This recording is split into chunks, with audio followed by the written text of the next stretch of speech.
Good evening, everybody. Welcome to It's All Black and White TV. Luton Town 1, Newcastle United 0. This is a pre-recorded instant reaction show.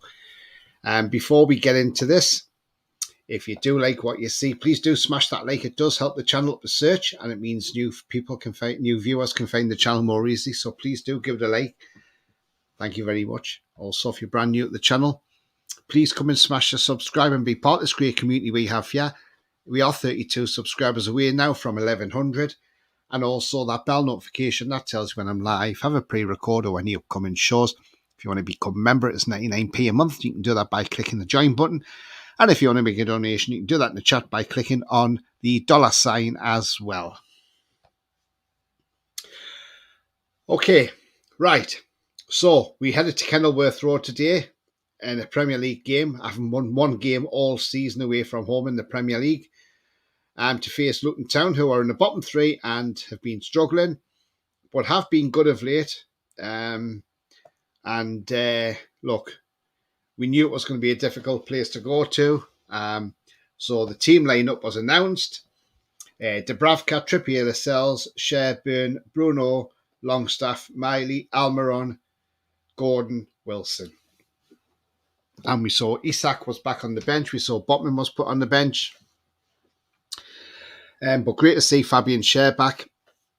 And the Luton Town team, Kaminski, Cabot, Mengi, Osso, Bell, Doughty, Lakonga, Ross Barkley, Andros Townsend, Adebayo and Brown. So that was the Luton Town lineup. I said it would be a tough game, but I thought we would have had more than enough in that team to go out there and win this game. Look, let's not beat around the bush. Things weren't going well. They were playing well against us. They oppressed us, and that they started going at us. From minute one, they had chances to score. Dubravka made some saves. Look, they eventually did take the lead, and a header from Andros Townsend in the back of the net. And look, we were 1-0 down. Wilson had a chance to score. He missed a big chance as far as I was concerned. We saw Lascelles go down with an injury, which meant Botman came on. The captain's armband passed to Trippier. So we had Botman and Schär back in defence. And then young Lewis Miley was hooked as well, which I thought was a bit harsh. And I thought, well, why is Eddie Howe taking him off? He's been all right. It's nothing. Okay, yeah, he may have lost his way for the goal, but other than that, I thought he'd been okay. Look, so it was a tactical change. So Alexander Isak came on. And look, we probed in that first half, but we just didn't really threaten them. Half time comes and it's 1-0 to them at half time. So you're sort of thinking, right, let's see a reaction second half from us. Let's get out there. Let's get into them, because we've seen it in recent weeks with this team, Luton Town. They do play well for so long, but then in the second half, they really do start to tire. So you think, right, okay, there's a chance here. If they tire, our energy levels will be there and we'll go on and on and on. But no, they didn't. We didn't see that from Luton Town. They did not tire. They kept on going. Ross Barkley had a go. Obviously, in the first half, he cracked the crossbar. They cracked the crossbar again in the second half. Dubravka had to make some more saves for us. And I just thought, what's going on here? Why aren't we scoring this? Why aren't we getting a goal? Because I felt if we got the goal, that would put Luton on the back foot, because it did start playing deeper. We did get a goal. Alexander Isak scored. Now, at first sight, I thought this is an offside because it's come out as a deflection off the defender. But the defender's wasn't playing the ball to clear it, so it may not be a rule out as an offside. So that's why it was probably ruled out for offside, because he wasn't attempting to clear the ball. But I thought it was a very tight offside, and if I'm honest with you, it was very, very tight. And we huffed, we puffed, we made substitutions. We brought Almiron off, brought Tino on with 10 minutes to go. Lewis Hall came on with 6 minutes to go. Look, I don't want to point fingers at Eddie Howe because I think he's been absolutely great at this club. But I will criticise is the substitutions today because, look, come on. Why are we messing about leaving these subs so late? Miggy Almiron has had such a bad game today. He's looked very poor. And I'm going to say Miggy's been poor today. And rightly so he has. We need a right winger who can not only score but also assist. And we're not getting any of that from Miggy. Look at the shot he took today. Way over the bar. You know, even Wilson sort of looked in disgust, like, why, you know? And he needs to get these shots on target. Even if the keeper makes a save, at least it's on target. And we've forced the keeper into doing something. But that was sailing way over the bar. The keeper just had to stand there and wave a goodbye. So I thought Miggy wasn't that great today. Longstaff wasn't great either. We look like we needed Joe Linton in that midfield. But we didn't have him because obviously he's out injured. But we needed a Joe Linton in that midfield today. Bitterly disappointed with the result. I think it's absolutely disgusting that we've gone to Luton Town and we've put up that pathetic showing today and lost this game 1-0. All credit to Luton. They hung on. They showed us what game management's all about. And I thought the referee was poor today as well, Darren England. He kept pulling up for fouls. I didn't think he was that great.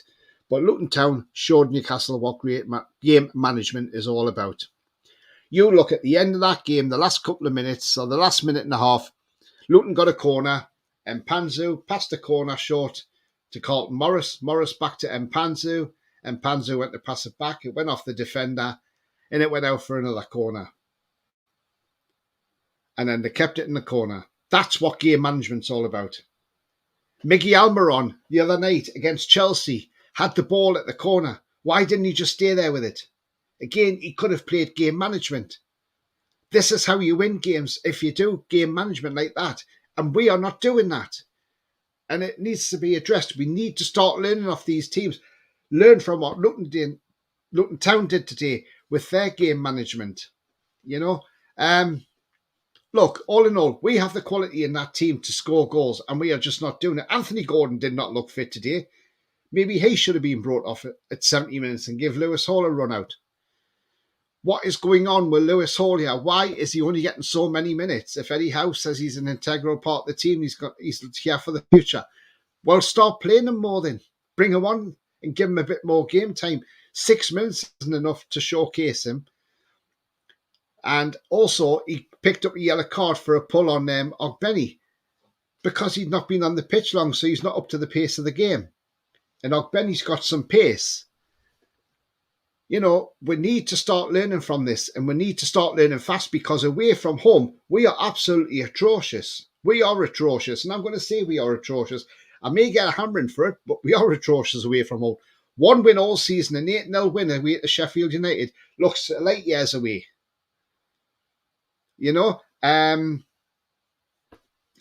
we are just not doing it. Our next away game is Liverpool on New Year's Day.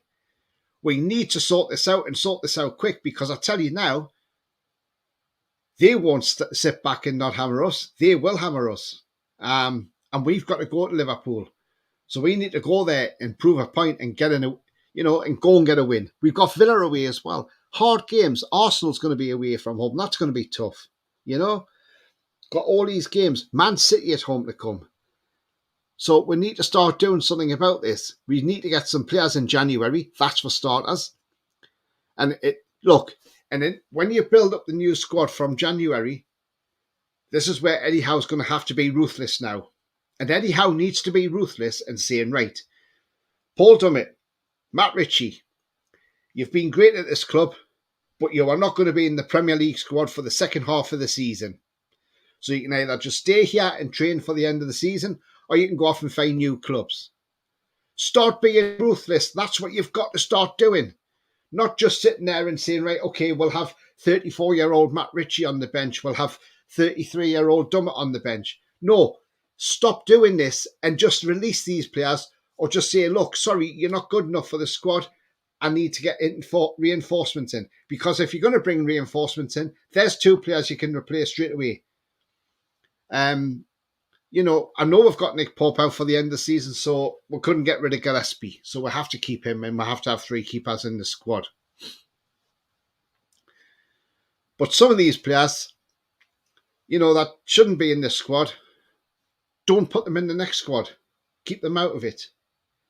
We need to add that quality. We can spend money in January, because remember, we got money coming in from the Champions League. So there is money there to spend. And I believe the owners will do it. They will spend the money. Will we make top 4 this season? Absolutely not. Not on that away form. If that away form continues, we'll be lucky to finish in the top 6, never mind the top 4. You know, we've lost 7 games already this season, and 6 of them are away from home. That is poor form. That is really, really poor. Now, I'm not suggesting for 1 minute that Eddie Howe gets sacked. I'm not a Howe out person or anything like that. So, you know, I'm not one of them. But I can see it's going to be going around on Twitter and all the social media platforms. It's going to be toxic because people are going to start saying, get rid, get rid, get rid. I'm not. If the owners decide they want to make a change, then there's nothing us fans can do about it. We have to accept that. If the owners decide, sorry, they want to make the change, they make the change. Because at the end of the day, they own the football club. So we have to, you know, understand if they do make a decision. As far as I'm concerned, Eddie's got enough credit in the bank to be here. So we just, you know, last season we played this game, but we didn't have the injuries. But this season, because we had the extra games, the Champions League, the Carabao Cup, and then we ended up going out with 2 competitions in 6 days, which wasn't great. And we've got an FA Cup coming up against the Mackhams away as well, which that's not going to be easy now. And we all can sit here and say, oh yeah, we'll stuff the Mackhams. The way our away form is at the minute, I'm dreading that game, if I'm honest. And that might shock a few people, and they may think, why are you dreading it? Because it's only Sunderland. Yes, but our away form's not great. So we need to address it, and address it fast. We'll probably beat Forest on Boxing Day at home, because our home form is absolutely brilliant. But we can't get in the top 4 on just our home form. We've got to start doing stuff away from home as well, and we need to sort that out quickly.